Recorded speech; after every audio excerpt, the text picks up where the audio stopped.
قرآن کا ہر سورہ اپنے اندر کچھ نہ کچھ فائدے رکھتا ہے، کچھ نہ کچھ خوبی رکھتا ہے، کچھ نہ کچھ نصیحتیں کرتا ہے. ہر جملہ، ہر آیت، ہر لفظ کچھ نہ کچھ قرآن کا اپنے اندر معنی لیے ہوئے اور بہت کچھ وہ نصیحت انسانیت کے لیے کرتا ہے. لیکن بعض صورتوں کی بعض معاملوں میں، بعض موضوعوں میں، بعض ٹاپک میں زیادہ خصوصیت ہے. سورۃ الکہف کا معاملہ فتنوں کے معاملے میں اس کی خصوصیت. صحیح مسلم کی روایت ہے، نبی اکرم صلی اللہ علیہ وسلم فرماتے ہیں جو یاد کرے سورہ کہف کی اول 10 آیتیں وہ دجال کی فتنے سے بچ جاتا ہے. تو 4 بڑے فتنوں سے ہم کیسے محفوظ رہ سکتے ہیں اگر سورۃ الکہف کی 4 واقعات کو اگر ہم سمجھ لیں تو؟ پہلا، دین اور ایمان کا فتنہ. دوسرا، مال و دولت کا فتنہ. تیسرا، علم کا فتنہ. چوتھا، اس واقعے سے جو ہم نصیحتیں سیکھیں گے وہ ہے عہدے، منصب، سربراہی، لیڈرشپ، بادشاہت کا فتنہ. دین و ایمان کے فتنے میں اصحاب کہف نے کیسے گائیڈ کیا ہم لوگوں کو؟ پہلی چیز ہوئی تھی توحید کو تھامنا. توحید سب سے اہم چیز ہے، یاد رکھیے، اس کے علاوہ کچھ نہیں. توحید کی نعمت، توحید کی دولت، توحید سے بڑی کوئی چیز دنیا میں نہیں. یاد رکھیے، ایک اللہ کو ماننا، اسی کی عبادت کرنا، اس کے اسماء و صفات پر ایمان لانا اور اسی کو رب اپنا تسلیم کرنا، یہ سب سے بڑی دولت ہے اگر کسی کو ملی ہے توحید کی ملی. ہم دیکھتے ہیں دنیا کی چکا چوند انسان کو توحید سے دور کر دیتی. دنیا کی رنگینیاں، سائنس، ٹیکنالوجی، مال، دولت، عورت، نشہ، رشوت، برائی، گندگی، یہ تمام چیزیں انسان کو توحید سے دور کرتی ہے. مسلمانوں میں تو ایک کہاوت مشہور ہے، پیسہ ہاتھ کا میل مانتے ہیں، آیا اور گیا. یہ اتنا بے وفا ہے کہ کسی کے پاس ٹکا نہیں آج تک. ادھر سے ادھر ایسا چھلانگی مارتا ٹرانسفر ہوتا ہے. کبھی کبھار تو ایک ہی لائف میں آپ کسی کی بادشاہت تو اس کی فقیری بھی دیکھیں. اس دور میں فتنہ اتنا بڑھ چکا ہے کہ لوگ ملحد ہو رہے ہیں، اللہ کا انکار کر رہے ہیں اس علم کی وجہ سے. سائنس ٹیکنالوجی میں نے سیکھ لی، اب میں رب کو نہیں مانتا، نعوذ باللہ. تو لوگ انکاری بن رہے ہیں، لوگ علم حاصل کر کے متکبر بن رہے ہیں. سائنسداں متکبر، ڈاکٹر صاحب اتنے متکبر کہ لوگوں سے بات بھی نہیں کرتے. تکبر کی بنیاد. ارے یار، چھوٹے موٹے لوگ کیا بات کریں گے، میری بات کیا سمجھ. طاقت اور استطاعت اگر اللہ آپ کو دے تو لوگوں سے شر دور کرنا چاہیے. اور ہمارا معاملہ یہ طاقت مل گئی ہم کو کہ ہم ہی سب سے بڑے شر کرنے والے لوگوں کے لیے بن جاتے. دیکھو، جب تک غریب تھے اچھے تھے، جیسی مال آیا پیڑ میں سے پیر نکل گئے ان کے بولے تکلیف دینا چاہتے. جب تک میں غریب ہوں، دوسروں کے سے مانگ رہا ہوں، پریشان ہوں، اور جب مجھے مالداری اللہ نے دی دوسروں پہ ظلم کر رہا ہوں. جب میرے پاس پوزیشن نہیں تھی تو لوگوں سے دبا ہوں، جب پوزیشن مل گئی تو لوگوں کو دبا رہا ہوں. ہو رہا ہے نہیں. بسم اللہ الرحمن الرحیم. ان الحمد للہ نحمده ونستعینه ونستغفره ونعوذ باللہ من شرور انفسنا ومن سیئات اعمالنا من يهده الله فلا مضل له ومن يضلل فلا هادي له واشهد ان لا اله الا الله وحده لا شريك له واشهد ان محمدا عبده ورسوله وبعد فان خير الحديث كتاب الله وخير الهدي هدي محمد صلى الله عليه وسلم وشر الامور محدثاتها وكل محدثة بدعة وكل بدعة ضلالة وكل ضلالة في النار. وقال عز وجل في القرآن المجيد أعوذ بالله من الشيطان الرجيم بسم الله الرحمن الرحيم يا أيها الذين آمنوا اتقوا الله حق تقاته ولا تموتن إلا وأنتم مسلمون. وقال يا أيها الناس اتقوا ربكم الذي خلق من نفس واحدة وخلق منها زوجها بث منهما رجالا كثيرا ونساء واتقوا الله الذي تسالون به والأرحام إن الله كان عليكم رقيبا. وقال يا أيها الذين آمنوا اتقوا الله وقولوا قولا سديدا يصلح لكم أعمالكم ويغفر لكم ذنوبكم ومن يطع الله ورسوله فقد فاز فوزا عظيما. اللهم صل على محمد وعلى ال محمد كما صليت على ابراهيم وعلى ال ابراهيم انك حميد مجيد. اللهم بارك على محمد وعلى ال محمد كما باركت على ابراهيم وعلى ال ابراهيم انك حميد مجيد. رب اشرح لي صدري ويسر لي امري واحلل عقدة من لساني يفقهوا قولي.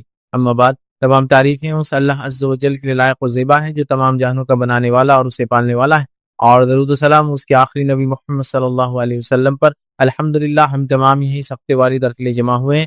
اس مختصر سے وقت میں آپ تمام کے سامنے ایک بہت ہی اہم عنوان پر روشنی ڈالنے کی کوشش کروں گا، اور آج کا جو میرا عنوان ہوگا وہ فتنوں سے بچنے کے تعلق سے میرا عنوان ہوگا. اور یہ فتنوں سے ہم کیسے بچے، اس کے تعلق سے جو نصیحتیں، جو اسباق، جو سبق، جو لیسنز اور جو فائدے ہم حاصل کریں گے یا جو سیکھ ہم لیں گے وہ سورۃ الکہف سے ہوں گی. تو آج کا ہمارا عنوان ہوگا فتنوں کے دور میں سورۃ الکہف سے اسباق یا لیسنز فرام سورہ کہف. ٹھیک ہے، مطلب سورہ کہف سے ہم اسباق لیں گے، سبق لیں گے، لیسنز لیں گے ان فتنوں کے دور میں. یوں تو قرآن کا ہر سورہ اپنے اندر کچھ نہ کچھ فائدے رکھتا ہے، کچھ نہ کچھ خوبی رکھتا ہے، کچھ نہ کچھ نصیحتیں کرتا ہے، کچھ نہ کچھ واعظ کرتا ہے. ہر جملہ، ہر آیت، ہر لفظ کچھ نہ کچھ قرآن کا اپنے اندر معنی لیے ہوئے اور بہت کچھ وہ نصیحت انسانیت کے لیے کرتا ہے. لیکن یہ بات بھی ہم جانتے ہیں کہ قرآن کی کچھ صورتیں کچھ چیزوں کے معاملے میں مخصوص ہوتی ہے. مطلب جہاں جیسے مثال کے طور پر اگر کوئی لے تو قرآن کی آخری چھوٹی چھوٹی صورتیں لے تو وہ حقوق العباد کے تعلق سے، رب العزت کی ربوبیت کے تعلق سے ہے نا، اور سماج کے اندر جو پائے جانے والی برائیوں کے تعلق سے، بھوکوں کو کھانا نہ کھلانے کے تعلق سے ہے نا، یہ تمام چیزوں کے تعلق سے وعید کرتی کہ ایسا مت کرو، ایسا کرو. اسی طرح سورہ بقرہ کو لے لے تو کہیں سورہ بقرہ کے اندر منافقوں کی صفت، کافروں کی صفت، اہل کتاب کی برائیاں بیان کی گئی ہے. تو ہر سورہ اپنے اندر کچھ نہ کچھ خصوصیتیں لیے ہوئے ہوتا ہے. تو ہر سورے میں خصوصیت ہے، لیکن بعض صورتوں کی بعض معاملوں میں، بعض موضوعوں میں، بعض ٹاپک میں زیادہ خصوصیت ہے۔ تو سورۃ الکہف کا معاملہ فتنوں کے معاملے میں اس کی خصوصیت ہے۔ اور یہ بات میں اس لیے کہہ رہا ہوں کہ کسی مسلم کی روایت ہے، نبی اکرم صلی اللہ علیہ وسلم فرماتے ہیں کہ سورۃ الکہف کے تعلق سے، اور روایت کے الفاظ یوں ہے، جو یاد کرے سورہ کہف کی اول 10 آیتیں، وہ دجال کی فتنے سے بچ جاتا ہے۔ مطلب سورۃ الکہف کی پہلی 10 آیتیں جو یاد کر لے، وہ فتنہ دجال سے بچ جاتا ہے۔ تو اس سورت کی خصوصیت یہ ہے کہ فتنے سے حفاظت کے لیے یہ سورت یاد رکھیے، اس کی خصوصیت ہے، اسپیشلٹی ہے، سمجھ رہا۔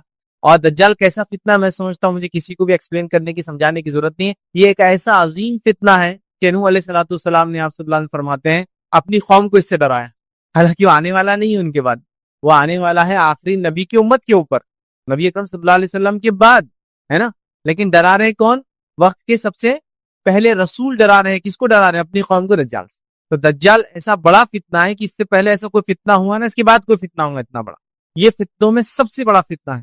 تو جب اس فتنے سے یہ سورت پڑھنے سے کفایت کر جاتی ہے، حفاظت کر لیتی ہے، کافی ہو جاتی ہے، تو باقی دیگر تو چھوٹے چھوٹے ہی ہے، سمجھ رہے ہیں بات۔ تو لہٰذا اس سورت کی خصوصیت یہ ہے، یہ فتنوں سے حفاظت کے لیے۔ سورۃ الکہف کا گہرا تعلق دجال سے اور دیگر قیامت سے پہلے آنے والی فتنوں سے ہے، لیکن وہ ڈیٹیلز میں ہم نہیں جائیں گے آج، چونکہ دجال سے متعلق ہمارا ٹاپک نہیں ہے۔ لیکن سورۃ الکہف کے تعلق سے جو آج میں جو بات رکھوں گا وہ ہے کہ سورۃ الکہف کے ذریعے ہم فتنوں سے کیسے بچ سکتے ہیں۔ تو اسباق، اور آج میں آپ کو خاص طور سے سورۃ الکہف کے ذریعے دنیا میں پائے جانے والے آج کل کی سب سے بڑے 4 بڑے فتنوں سے حفاظت کیسی کی جا سکتی ہے، وہ باتیں میں آپ کروں۔ اور یہ 4 بڑے فتنے 4 واقعات سے ریلیٹڈ ہے جو قرآن نے بیان کیے۔ اس کے اندر یہ 4 بڑے فتنے جس سے سورۃ الکہف کیسے ذریعہ بن سکتی ہے ان فتنوں سے حفاظت کے لیے، کیسے سبق لے سکتے ہیں ان فتنوں سے حفاظت کے لیے۔ تو وہ 4 واقعات ہیں، 4 واقعات 4 مختلف جس کو کہیں گے چیزوں کے تعلق سے، اور ان مختلف چیزوں کو اگر ہم دیکھیں، اس کا الٹ دیکھیں تو فتنوں کے تعلق سے۔ تو 4 بڑے فتنوں سے ہم کیسے محفوظ رہ سکتے ہیں اگر سورۃ الکہف کی 4 واقعات کو اگر ہم سمجھ لیتے تو آئیے سورۃ الکہف سے جو اسباق ہم لیں گے، اور جو فتنوں سے حفاظت یا فتنوں کے دور میں سورۃ الکہف سے جو اسباق لیں گے، اور وہ 4 خاص فتنے جس کے اندر انسان ملوث ہو کے اپنے آپ کو برباد کرتا ہے، دنیا اور آخرت برباد کرتا ہے، وہ چاروں فتنوں کے تعلق سے سورۃ الکہف کیا سبق دیتی ہے، وہ 4 فتنے ہم دیکھیں گے۔ تو پہلا فتنہ جو ہم دیکھیں گے انشاءاللہ اس کے اندر کی اس سے کیا سبق ملتا ہے اس فتنے کے اندر، وہ ہے دین اور ایمان کا فتنہ۔ مطلب دین اور ایمان کے معاملے میں آپ فتنے میں پڑ جائے، مشکل میں پڑ جائے، یہ ہم دیکھیں گے۔ اور اس کے لیے ہم سورۃ الکہف کا واقعہ لیں گے، اصحاب کہف کا واقعہ۔ دوسرا ہم دیکھیں گے انشاءاللہ مال و دولت کا فتنہ، اور اس کے تعلق سے سورۃ الکہف سے ہم سبق حاصل کریں گے وہ 2 باغ والوں کے واقعے سے۔ تیسری نصیحت ہم اس سے لیں گے علم کا فتنہ، اور علم کے فتنے کے معاملے میں ہم اس سے سبق لیں گے موسیٰ علیہ السلام اور خضر علیہ السلام کے واقعے سے۔ اور چوتھا سبق جو ہم لیں گے اس سورت سے آج انشاءاللہ وہ ہوگا عہد کا، منصب کا، عہدے کا، بادشاہت کا فتنہ۔ اور اس معاملے میں ہم جو ذوالقرنین کی زندگی سے جو ہے اس واقعے سے جو سورہ کہف میں اس سے نصیحت اور سبق حاصل کریں گے۔ تو 4 قسم کی فتنے ہم دیکھیں گے، اور چاروں قسم کی فتنے کے اندر ہم جو ہے سورہ کہف کو کیا نصیحت کرتا ہے وہ دیکھیں گے۔ اور یہ 4 بہت بڑے بڑے فتنے ہیں، ایسے بڑے بڑے اور خطرناک فتنے جو انسان کی دین اور دنیا دونوں برباد کر دیتے ہیں، یاد رکھیں، بہت ہی خطرناک فتنے۔ تو اگر سورۃ الکہف سے یہ سبق ہم لے لیں، جس کے تعلق سے نبی اکرم صلی اللہ علیہ وسلم نے فرمایا کہ ہر جمعہ سورۃ الکہف کو پڑھنا چاہیے نا، ہم کو جو ہے نصیحت کی کہ ہر جمعہ جو ہے سورۃ الکہف کو پڑھنا چاہیے۔ روایت نے فرمایا جو سورۃ الکہف کو پڑھتا ہے تو اس جمعے سے لے کر جو جمعہ اگلا آنے والا ہے اس کے بیچ یہ نور ثابت ہوتا۔ سورۃ الکہف کی تلاوت ایک صحابی کر رہے ہیں اور ان کا جانور بدک رہا ہے، ہنہنا رہا ہے، تو انہیں ڈر لگ رہا ہے کہیں وہ زیادہ بد کے اور ہنہنائے، بڑا ہوتا ہے نا، ڈر جاتا ہے۔ آپ گھبرا کے جلدی سے اپنا تلاوت ختم کرتے ہیں، آسمان کی طرف دیکھتے ہیں تو ایک بادل ہے۔ نبی اکرم صلی اللہ علیہ وسلم مجلس میں جا کے خدمت جا کے بتاتے ہیں واقعہ، تو آپ نے فرمایا وہ سکینت تھی۔ سورۃ الکہف نور ہے 2 جمعہ کے بیچ میں۔ سورۃ الکہف کی 10 آیتیں دجال کی فتنے سے حفاظت کا ذریعہ، جو کہ زمین و آسمان جب سے بنے اس کا سب سے بڑا فتنہ ہونے والا ہے۔ یہ فتنہ کیا ہے اگر دیکھنا ہے تو میرا تفصیلی عنوان دجال کا خروج جو ہے وہ آپ ضرور دیکھیں، یہ عنوان ہے، میں نے بہت ڈیٹیل میں اس فتنے کو لیا، ٹھیک ہے، تو اس کا ہے۔ اسی طرح سورۃ الکہف کی 10 آیتیں دجال کی فتنے سے حفاظت ہے، تو پتہ چلا یہ سورت کی خصوصیت ہے، سب سے بڑے فتنے اور فتنوں سے انسان اس سے بچ سکتا اگر اس سورت کو پڑھے، اس کو سمجھے۔ چلیے آئیے جو میں 4 ٹاپکس آپ کے سامنے رکھوں گا، جو 4 فتنے رکھوں گا اور سورۃ الکہف کیسے سبق دیتی رکھوں گا، اس چاروں کے اندر انشاءاللہ جس میں 3 پوائنٹس آپ کے سامنے رکھوں گا، اور 3 پوائنٹس میں ایکسپلین کرنے کی کوشش کروں گا کہ یہ فتنے میں سورۃ الکہف سے یہ 3 سبق ملے ہیں، اور یہ فتنے میں سورۃ الکہف سے یہ 3 سبق ملیں گے۔ تو ہر فتنے کو لیں گے اور اس سے سورۃ الکہف سے 3 سبق لیں گے، لیکن یہ بات میں وضاحت کر دوں اور پہلے بتا دوں، یہ 3 اسباق ہی سے یا یہ 4 سبق ہی سورت سے نہیں ملتے، کئی سبق ہیں بھائی اس سورت کے اندر۔ تو میں نے سیلیکٹیولی 4 واقعات کو چنا اور 4 فتنوں کا رد میں یا اس سے سبق یا نصیحت میں بتا رہا ہوں، لیکن قرآن کی صورتوں کو آپ پڑھتے چلے جائیے۔ قرآن ایک سمندر ہے، یاد رکھیے، اور سمندر کے اندر علماء لکھتے ہیں جیسے سمندر سے ہر کسی کو کچھ نہ کچھ فائدہ ہے۔ کچھ لوگ سمندر کے اطراف میں گھوم کے پھر کے اس کی ٹھنڈی ہوا کا فائدہ اٹھاتے ہیں، کچھ لوگ سمندر کے اندر تیر کر اس کا فائدہ اٹھاتے ہیں، کچھ لوگ سمندر میں صرف تیر کے نہیں اس میں غوطہ لگا کے اس کے ڈیپتھ میں جا کے فائدہ اٹھاتے ہیں، اور کچھ لوگ اس کی گہرائیوں میں جا کر اس کے اندر کی خزانے تلاش کر کے لاتے ہیں، سمجھ رہے؟ تو لہٰذا بہت اسباق ہے، میں نے کہا نا ہر آیت اور ہر لفظ ایک سبق لیے ہوئے، بٹ اتنا ٹائم تو ہمارے پاس نہیں ہے کہ ہم پوروں کو دیکھیں، تو ہم موٹے موٹے 4 اسباق، 4 فتنوں میں نصیحت حاصل کریں۔ اور میں نے جیسا کہا یہ ایسے 4 بڑے فتنے ہیں جو دین اور دنیا کو برباد کرنے کے لیے کافی۔ ایمان کا فتنہ، کوئی ایمان میں فتنے میں پڑ جائے تو دنیا اور آخرت خراب۔ اسی طرح ہم دیکھتے ہیں مال و دولت کا فتنہ جس نے اکثریت کو ہم کو جو برباد کر رکھا ہے۔ تیسرا ہم دیکھیں علم کا فتنہ جس نے ہم کو کبھی کبھار تکبر میں ڈال دیا ہے۔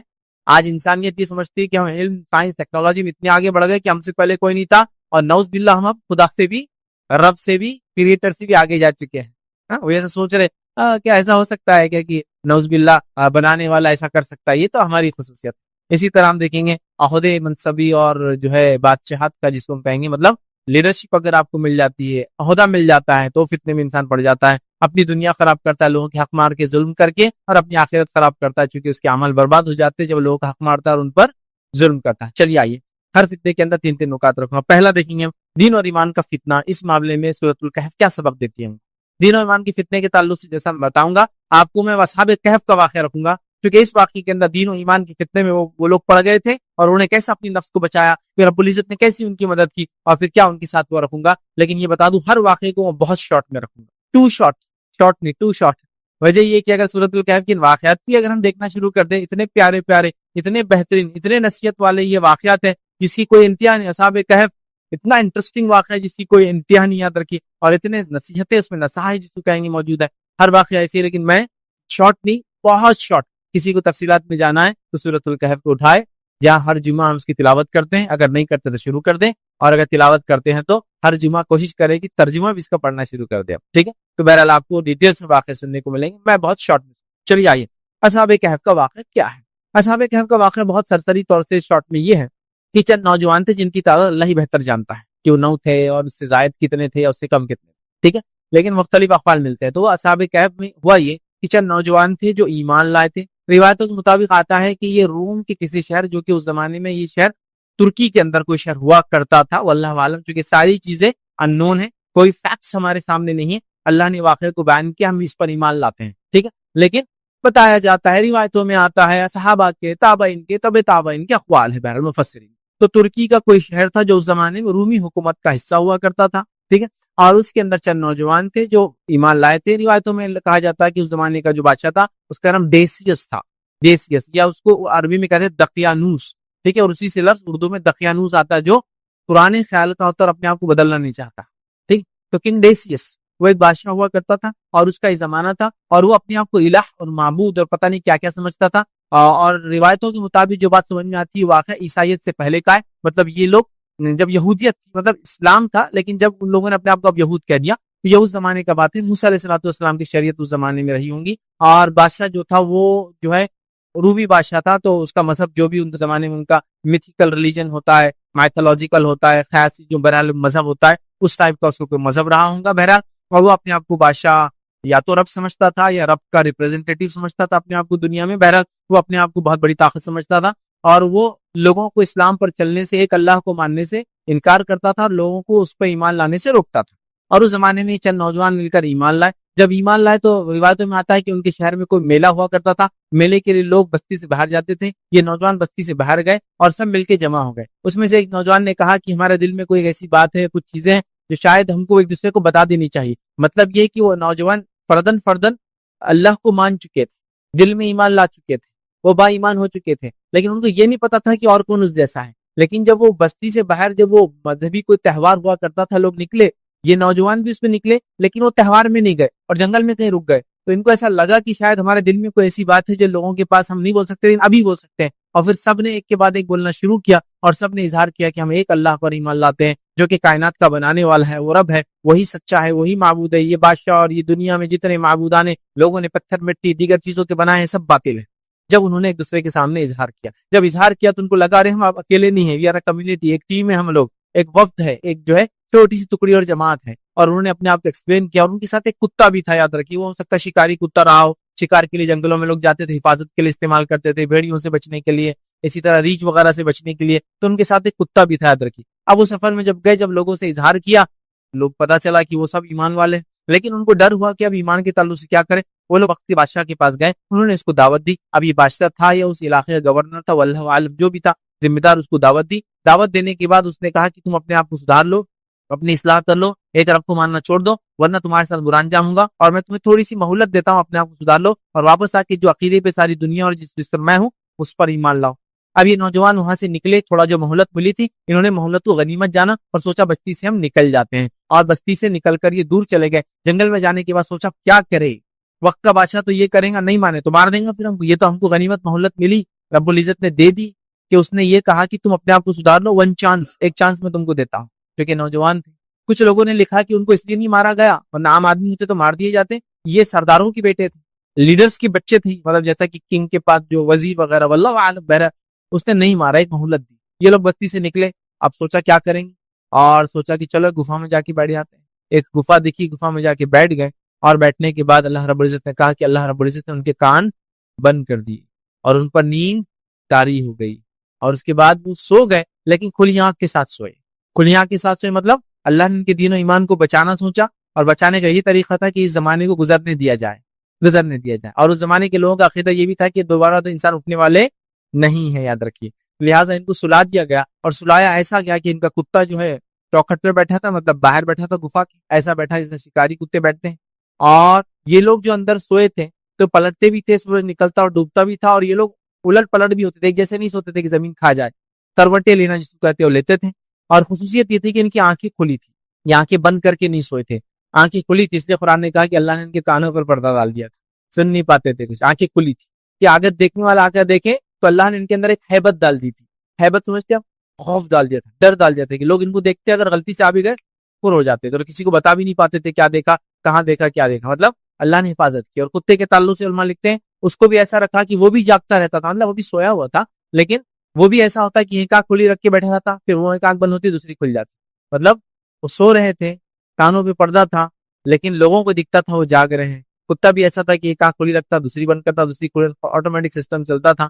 اور ہیبت اللہ نے ان کے دلوں میں ڈال دی تھی, تاکہ کوئی لوگ آتے تو وہاں سے بھاگ جاتے تھے. یہ سوئے رہے اور سوئے رہے, لمبا زمانہ سوتے رہے. ایک زمانے کے بعد اٹھے, اٹھنے کے بعد ایک دوسرے سے پوچھا کتنا سوئے, کسی نے کہا دن یا دن کا کوئی ایک حصہ سوئے ہوں گے, چلو نکلتے ہیں. سب نے مل کر کہا دیکھو خاموشی سے نکلو یہاں سے, یہ پیسے لو, کچھ پیسے ان کے پاس تھے, کل جا کے کھانے پینے کا سامان لے کے آؤ شہر سے. ایک کو طے کیا کہ تم جاؤں گے, وہ آدمی نے پیسے لیا اور بہت چھپتے چھپاتے شہر کے پاس پہنچا.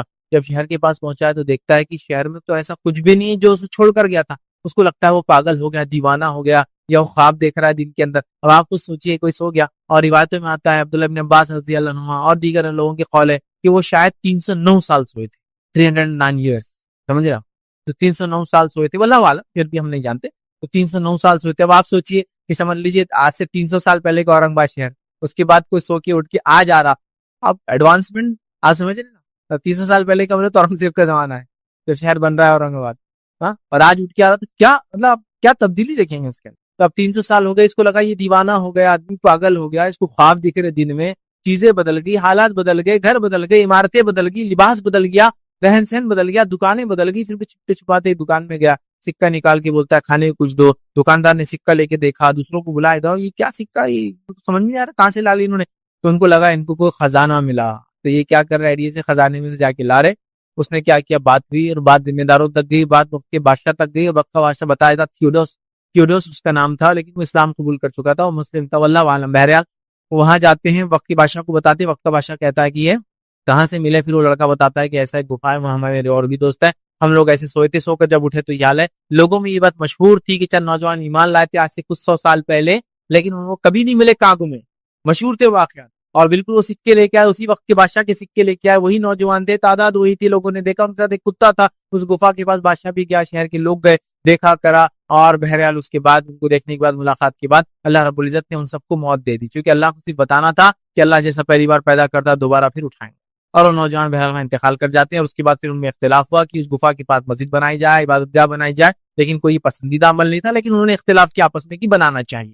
یہ کوئی صحیح چیز نہیں, لیکن کیا انہوں نے. بہرحال قرآن نے کہا کہ مسجد تعمیر کی جائے, عبادت گاہ بنائی جائے. اس طرح کی ڈسپیوٹ ہوئے اور ان کا معاملہ پھر ختم ہوا. تو اللہ نے اس کے ذریعے یہی بتا دیا کہ ہم جس طرح پہلی بار تم کو پیدا کرتے دوبارہ پھر اٹھائیں گے. جیسے اصحاب کہف کو سلانے کے بعد اٹھایا, اسی طرح ان لوگوں کا جو کہتے ہیں عیسیٰ علیہ السلام آسمان میں کیا کر رہے ہوں گے, واللہ عالم, جو بھی کر رہے ہوں گے. اصحاب کہف بھی تو 300 سال سو کے اٹھے نا, اللہ نے پھر ان کو لا لیا. تو عیسیٰ علیہ السلام بھی گئے ہیں کس حالت میں, واللہ عالم, پھر آئیں گی قیامت سے پہلے. اور ہم ہر انسان جس طرح سے زندہ ہے مرنے کے بعد پھر اٹھنے والا ہے. یہ اصحاب کہف کا ایک سبق تھا بہرحال. لیکن ہم جو دیکھ رہے ہیں اصحاب کہف سے یہاں دین اور ایمان کا فتنہ, ہم یہاں سے یہ پوائنٹ صرف لینے والے ہیں. یہ تھا پورا واقعہ, بہت مختصر, بہت شارٹ.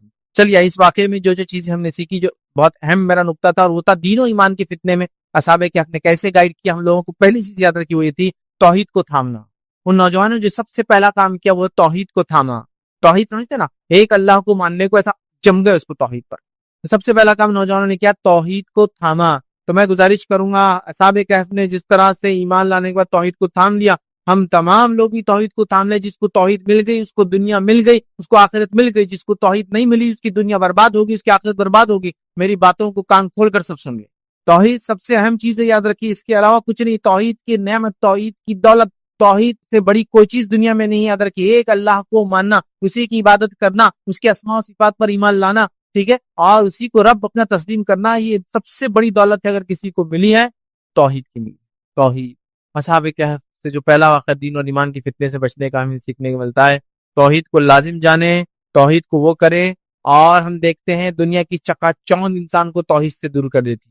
دنیا کی رنگینیاں, سائنس, ٹیکنالوجی, مال, دولت, عورت, نشہ, رشوت, برائی, گندگی, یہ تمام چیزیں انسان کو توحید سے دور کرتی ہے. یہ جگمگاہٹ بولتے ہیں, انسان کو اس طرف لپکتی ہے. لیکن غور سے سنیے, یہ تو ابھی سادی سیدھی ہے, ابھی تو دجال آنا باقی ہے. تو اگر اس چکا چوند میں آ کر ہم اگر توحید کو چھوڑ دیتے ہیں آج, تو کل جب دجال آئیں گے تو کیا ہماری حیثیت رہیں گے, کیا اوقات اور کیا بساط رہیں گی. غور کیجیے, کیونکہ وہ تو سب سے بڑا فتنہ ہے زمین و آسمان کے بیچ میں جو اللہ نے پیدا کیا جاتا ہے. تو بہرحال ہم کو اس سے سبق ملتا ہے. اسی طرح دنیا کی قوموں کے پاس جو کچھ بھی رنگینیاں ہوں وہ کچھ بھی کام کی نہیں آتا, کہ اصل چیز ہے توحید کی نعمت, توحید کی دولت. توحید سب سے اہم چیز ہے, یاد رکھیے. اور اصحاب کہف نے اسی کو بچایا, یاد رکھیے, توحید کو یاد رکھیے. اور اللہ رب العزت فرماتا ہے سورہ کہف کے اندر, سورہ نمبر 18 آیت نمبر 14 میں اللہ فرماتا ہے, ہم نے ان کے دل میں اس وقت مضبوط کر دیے جب وہ اٹھے اور انہوں نے اعلان کر دیا, ہمارا رب تو بس وہی ہے جو آسمان اور زمین کا رب ہے, ہم اسے چھوڑ کر کسی دوسرے معبود کو نہیں پکاریں گے. اگر ہم ایسا کریں گے تو بالکل جو ہے بیجا بات کریں, یہ فالتو بات ہوں گی, ہم سے بڑی غلطی ہوں گی بیجا, کہ ہم اپنے رب کو چھوڑ کر کسی اور کی عبادت. تو انہوں نے توحید کا اعلان کر دیا. اس واقعے سے جو دین و ایمان کے فتنے سے بچنے کا جو دوسرا سبق ہم کو ملتا ہے وہ یہ صحبت صالح. صحبت صالح, اچھے دوستوں کی صحبت, گڈ کمپنی کا امپورٹنس پتا چلتا ہے.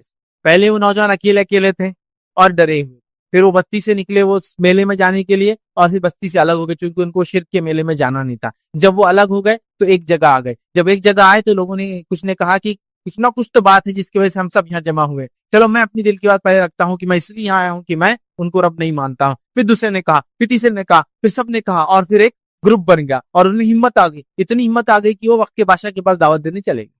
اور وقت کا بادشاہ بھی شاید اکیلا کوئی انسان آتا رہو, بولتا تھا اس کو ختم کر دو, لیکن اس نے دیکھا نوجوان سرداروں کے بیٹے ایسا نہیں ختم کیے جا سکتے ہیں, تو مہلت بھی دی, چھوٹ بھی دی, اور ان کی بات بھی سنی.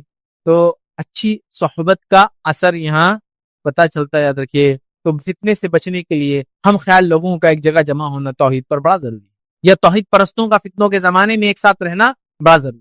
اور آج کل ہم اس کی جماعت کی اہمیت, ایک ساتھ رہنے کی اہمیت, یا مسلمانوں کی ایک جگہ رہنے کی اہمیت کو ہم لوگ بھول چکے ہیں. تو ہمیں اس سبق کو یاد کرنا ہے. اصحاب کہف کیا ہوئے, توحید پر تھے, اکیلے اکیلے تھے, پھر جمع ہوئے, اور جمع ہو کے ایک طاقت بن گئے, اور وقت کے بادشاہ کو دعوت دی. وہ بھی سوچنے مجبور اور ڈائریکٹ انکار نہیں کر سکتے, سمجھ رہے بات. تو لہٰذا جمع ہوں ایک جگہ, یاد رکھیے. تو آج ہم دیکھتے ہیں ہم بری صحبت کو اختیار کرنا چاہتے ہیں. آج ہم دیکھتے ہیں ہم برائی کے ساتھ, بلکہ بری صحبت پہ ہم فخر کرتے ہیں, میں ان کے ساتھ رہتا ہوں, ہمارے بچے ان کے ساتھ رہتے ہیں. بری صحبت پہ فخر اختیار کرتے ہیں. فخر اختیار کرنے کی چیز نہیں, یاد رکھیے اچھی صحبت اختیار کرنے کی ضرورت ہے. اللہ عز و جل نے نبی کریم صلی اللہ علیہ وسلم کو نصیحت کی, اور کیا فرمایا سنیے. سورہ کہف سورہ نمبر 18 آیت نمبر 28 میں فرمایا رکھا, وَاصْبِرْ نَفْسَكَ مَعَ الَّذِينَ يَدْعُونَ رَبَّهُمْ بِالْغَدَاةِ وَالْعَشِيِّ يُرِيدُونَ وَجْهَهُ. اللہ فرماتا ہے, کہتا ہے, اور اپنے دل کو ان لوگوں کی معیت پر مطمئن کر جو اپنے رب کی رضا کے طلبگار ہے, اور صبح و شام اس کو پکارتے ہیں, اور ان سے ہرگز منہ نہ پھیرنا.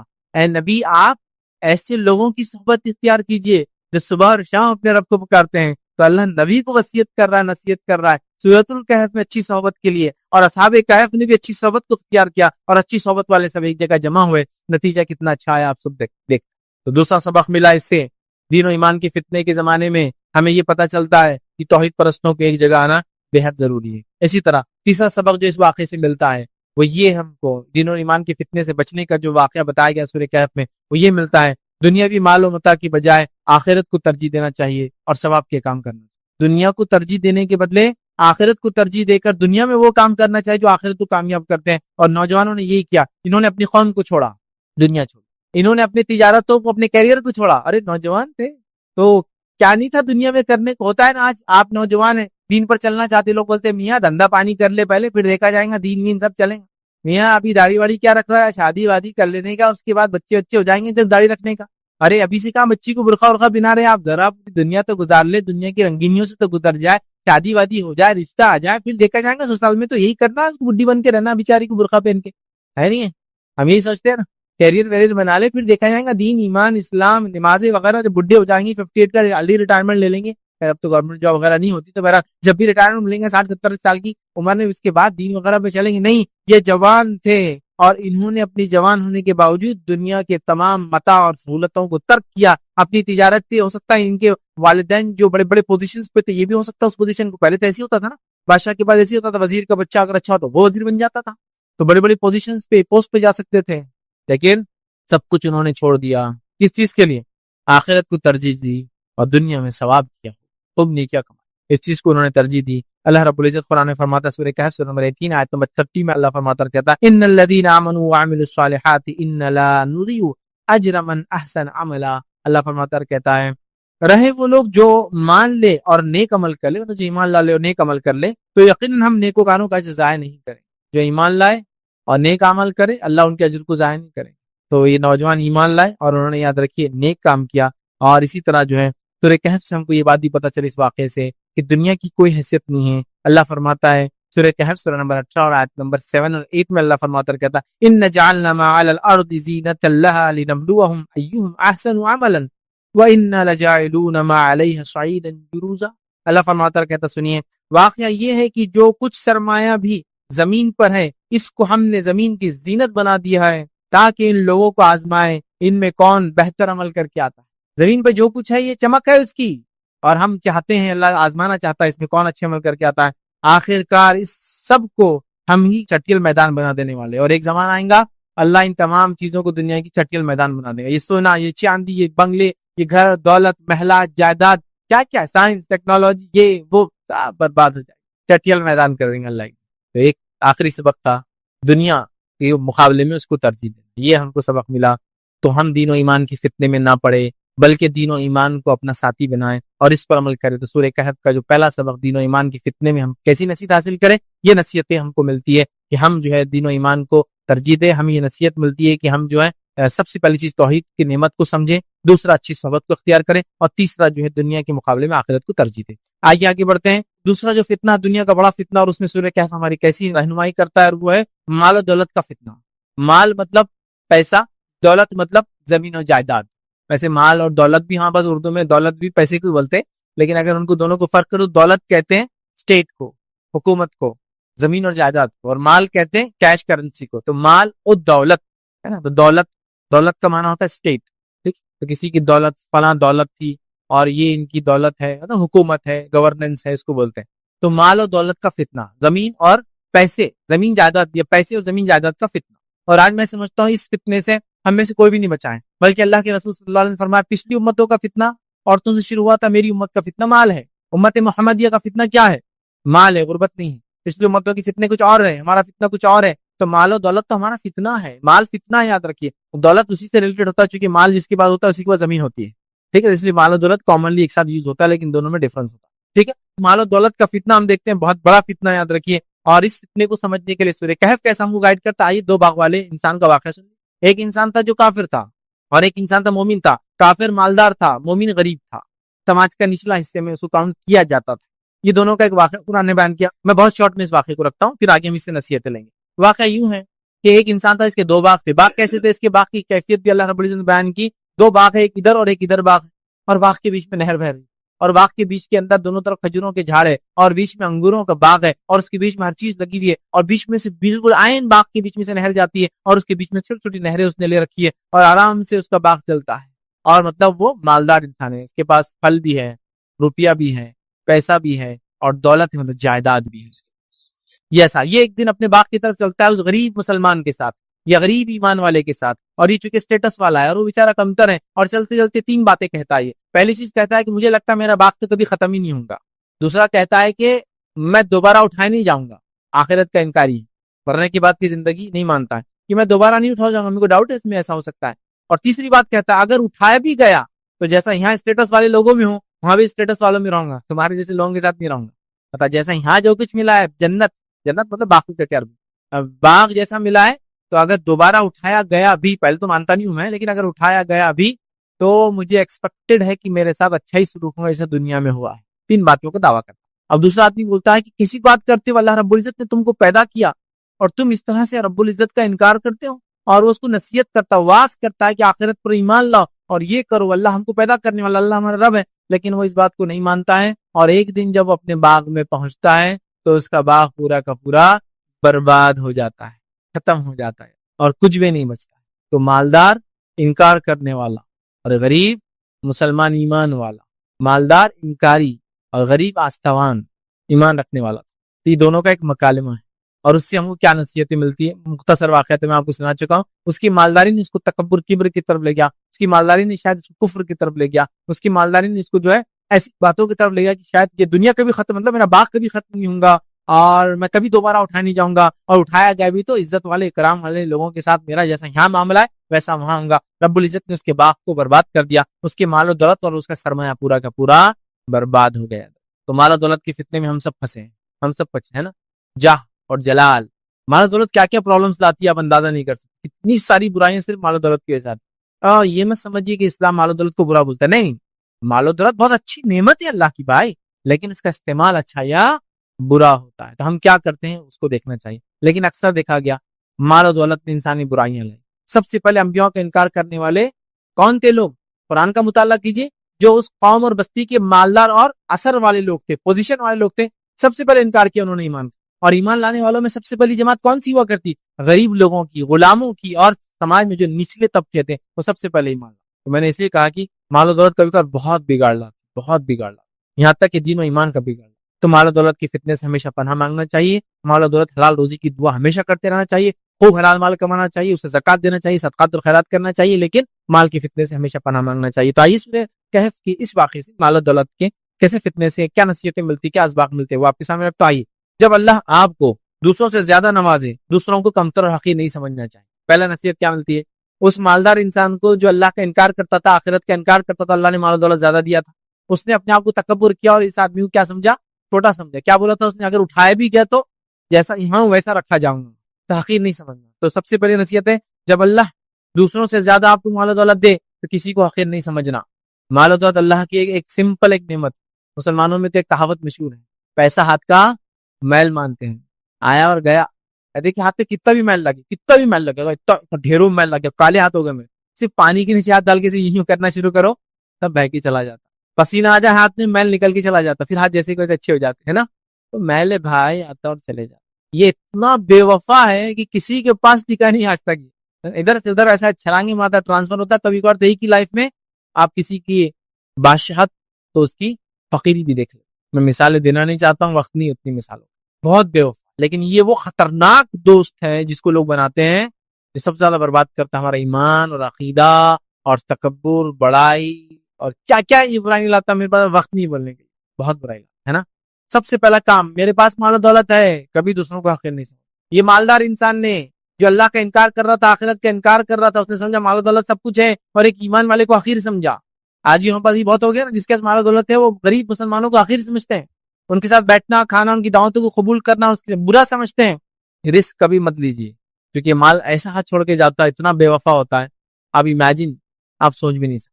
اگر کسی نے زندگی میں دیکھا ہو تو وہ سمجھ سکتا ہے کتنا بے وفا ہو، کیسے چلا جاتا ہے۔ آپ نے خوب مال کمایا، جائیداد بھی، گورنمنٹ نے بولا جائیداد پہ اسٹے، یہاں کچھ نہیں بن سکتا، یہ فلاں زون ہو گیا، یہ پارک بن گیا، یہ زو بن گیا، کیا کرتے دیکھو کیسا پریشان ہو جاتا ہے۔ آپ نے مال و دولت کمایا، تجارت لگائی،